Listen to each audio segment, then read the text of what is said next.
Speak sponsored by rxcardclub.com. Get a free prescription drug card and save up to 85% on prescription drugs. rxcardclub.com. What happens to your blood sugar when you eat plantains? Plantains generally have a low glycemic index, GI, due to their fiber and resistant starch content, which helps prevent blood sugar spikes. The amount of fiber and resistant starch in plantains depends on their ripeness, with underripe plantains having the most. Underripe plantains have a better sugar-to-fiber ratio, which helps ensure glucose is released more slowly into the bloodstream.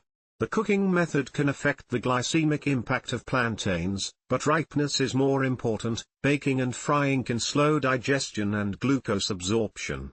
To manage blood sugar when eating plantains, it's best to choose underripe varieties, which offer the optimal balance of fiber and carbohydrates. rxcardclub.com.